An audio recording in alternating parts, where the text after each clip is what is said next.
Well, this year, and I'm putting it back into the business, was my success comes from spirituality, not finance. And what happened was when my wife and I started Rich Dad back in 1996, actually, we left the spirituality out. And then the corporate types came in, the MBAs and the accountants and attorneys, and they tried to make it into a business. And I said, no, we're just a bunch of merry men who are kind of like Robin Hood and his gang. Are you Robin Hood? Taking from the rich and giving to the poor? No, I don't believe it. I don't believe in giving to the poor. But you're giving knowledge to the poor. Yes. That's a very big difference. You see, people say, well, why don't you give the poor money?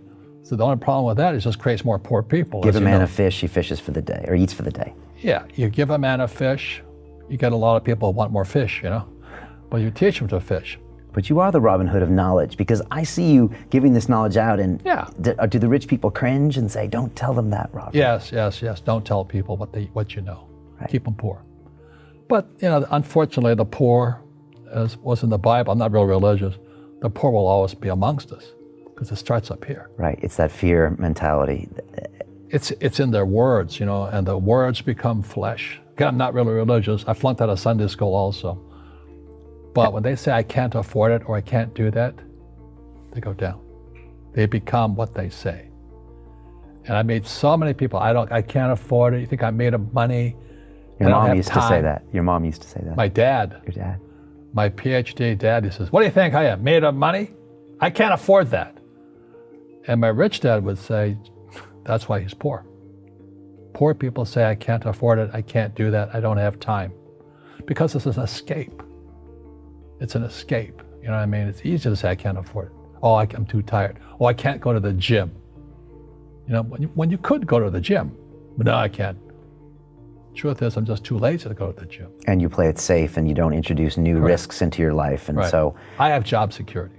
Right. And your rich dad used to say what instead of, I can't afford it? How can I afford it? How can I do that? What would it take, or why should I do that? He says that a question opens the mind, a statement closes the mind. See, when you say, I can't afford it, your mind shuts down and you become what you say. Like I struggle with weight all the time. You were telling me that you were on a vegan diet and all that. Yeah. I go on a vegan diet 3 times a year. It's one of the most miserable things in the whole world, but I had the discipline to do it for 21 days. And then I'm back to pigging out again, But the thing is that we become creatures of our own habits. And until we break the habit, we don't change. So I have my retreats twice a year, 3 days. People come from all over the world and we study together. And this time we went back to spirituality. Spirituality, most people they can't believe what they're hearing from Robert Kiyosaki, that Rich Dad, Poor Dad was originally about spirituality, because they think it's all about the money. It's not. Yeah. People say, well, money is not that important to me. Then if money is not that important to you, money is not important to you. You know what I mean? I don't care about money. The money doesn't care about you. The word does become flesh. Right. Or I'll never be rich. Or the favorite one is the rich are greedy. It's the poor that are greedy. If you think about it, because to be rich, you have to give something. I have to produce books and games, and I purchase real estate, I provide housing, provide jobs and all that. That's why I'm rich. But greedy people produce nothing.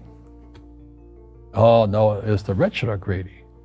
And I'm going, hey, sports fans, you point a finger forward, 3 are pointing backwards. And so as we know, there's a big attitude problem against the rich today. Well, the way you get rich is you solve other people's problems. Right, that's how you create value. Yeah. Right. Yeah, if you could cure cancer today, you'd be a trillionaire. You'd be an instant trillionaire. Nah, I'm just too busy to work on that. I think I'll play golf instead. Well, because it's a business, I can't force anybody to do anything. But we study spiritual books. Like the last book we studied was The Power of Now by Tolle, T-O-L-L-E. And then before that, we studied those types of books. We also study finance books. But then I encourage meditation and this process called clearing. Tolle talks about we have pain bodies in our, so like maybe your father did something to you 50 years ago. Well, that pain is still there. And meditation doesn't get to it. So there are people with the precision, it's like a laser guided to go in there and remove the mental and emotional pain. So there are processors who can do that. So at our events, we have these processors and they're made available to people. Now, does everybody participate in it? No. So anyway, how does a guy like me, a little kid with no money, and it wasn't I was poor, we're very middle class, you know. I think my father was making about $20,000 a year. And when I graduated from from college, I was making $120,000 a year, 6 times the amount he made. And I was 21 years old. And he goes, how'd you do that? I said, I didn't go to the same school you went to. You used your mind in a different way. No, I just followed my heart. Okay. I went to school to be a ship's officer to sail. So I sailed all over the world. And back this was in the 60s, if you sailed into the war zone, Vietnam, which I did, you got double the pay and no taxes. So that's how I was making $120,000 a year. And I come back, my father's still making $20,000 a year. I'm making $120K. And he can't understand it because he's a poor man in mind and in soul. You know, he says, you've become like one of those rich guys. And I said, just because I have money? You know, I'm in the war zone, I'm doing this. But it violated all the core values. See, the reason, you know, as you had, is it Lipton? Bruce Lipton on my show. Bruce Lipton. Yeah. He says poverty is passed on. It's taught in your families. And middle class is taught in families. And I was really happy that, you know, he endorsed Rich Dad, Poor Dad on your program. Because he says, I was taught by a rich man. And so the people right now who are sitting at home, who are struggling financially or worried about money or unhappy, they may be making a lot of money, but unhappy with what they're doing, it was probably taught to you.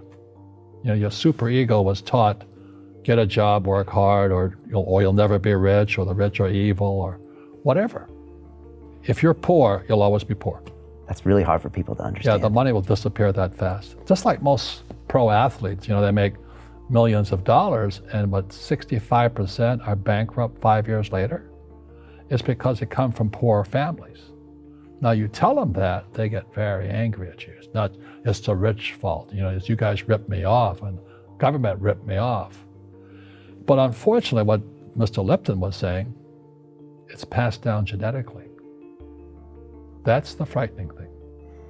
So what Mr. Lipton was saying, what Trump and I are saying, and you know what Jim Rickards and Nomi Prince and all, we're saying we got to change what we teach our kids. Right. Try to change that soul, that DNA, and introduce a real different mindset. Yeah. Well, they've got to teach them, you know, as Einstein said, imagination is more important than knowledge.